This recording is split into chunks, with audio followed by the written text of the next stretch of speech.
We're going to move on to Simpson's rule, and it's very similar to the trapezoid rule, except now we're going to use tiny little parabolas to wrap even closer around the function that we're approximating.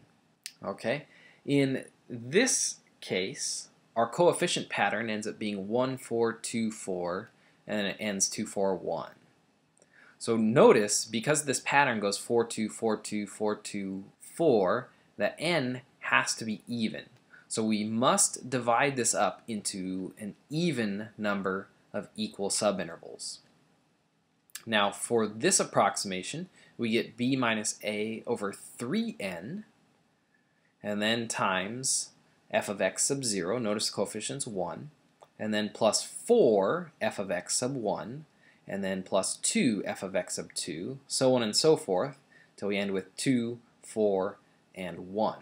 So it's the same process of just plugging in all the x values for your subintervals, just having to follow a new coefficient pattern of 1, 4, 2, 4, 2, 4, 1, and now we're going to multiply by b minus a over 3n.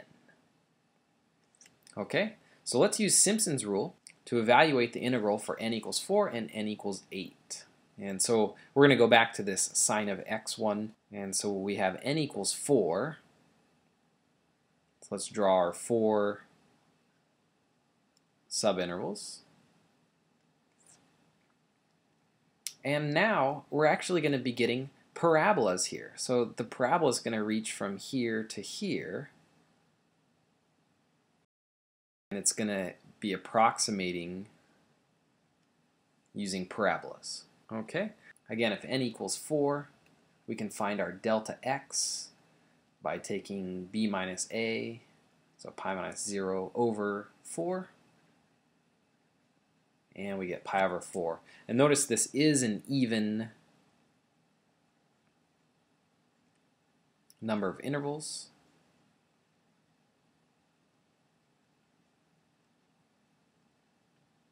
Okay, and you don't actually have to write this out every time. You could jump straight to our formula.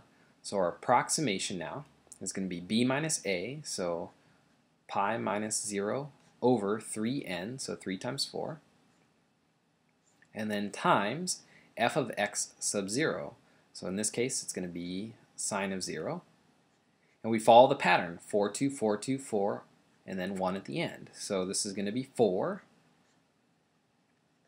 sine of pi over 4, and then plus 2 sine of pi over 2, plus 4 sine of 3 pi over 4, and then the last one is just going to be plus 1 sine of pi. Okay, and so if we use our calculator to evaluate this, we get an approximation of about 2.005. Now remember that we had already determined that that equaled 2, and so this approximation is a little bit of an overestimate, and you can see that's because our parabolas actually go above our function. So we have a little bit of an overestimate here. Now let's go ahead and split this up into 8 equal subintervals. So we have our original 4, and then each one of those is going to get cut in half.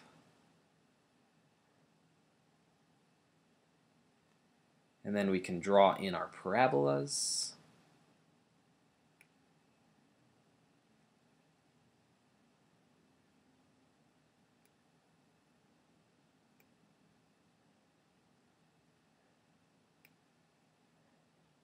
Okay, just like so. And now, our delta x, we have n equals 8.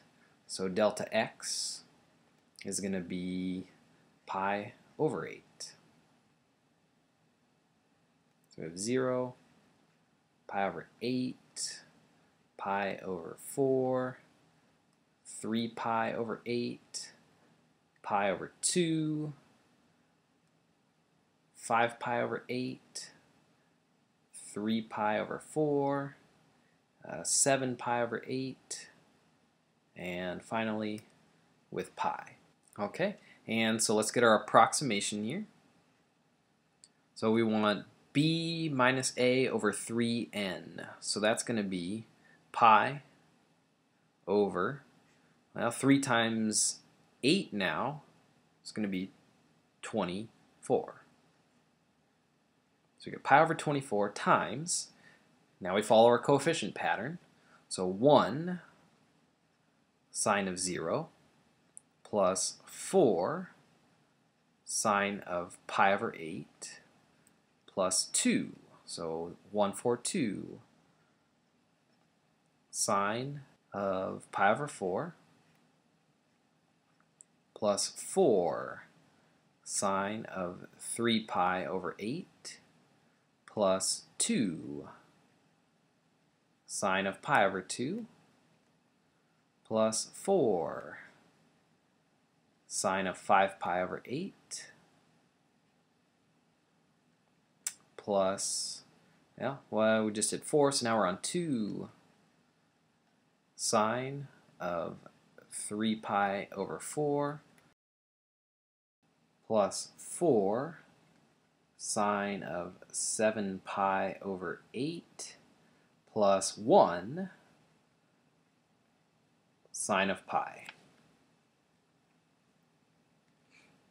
Okay, so a pretty long thing to type into your calculator, but all in all, when we do this, we get about 2.0003.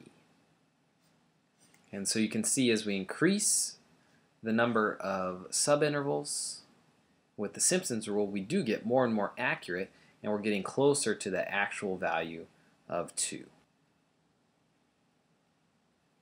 Again, with sine, we could have just found the definite integral because we know it's antiderivative. Here is another example where we can't find an antiderivative that is one of our elementary functions. And so we're going to use Simpson's rule now to evaluate this integral for n equals 4 and n equals 8. Go ahead and give this a try, and then pause the video and come on back when you're done to check your work. Alright, welcome back. So go ahead and take a look over my work and compare it to your work and see if you come up with the same approximations here. Notice with these parabolas, you ended up getting an underestimate. And so as we get closer, we're getting closer to about 1.148 here. Alright, so that is using Simpson's rule to approximate a definite integral.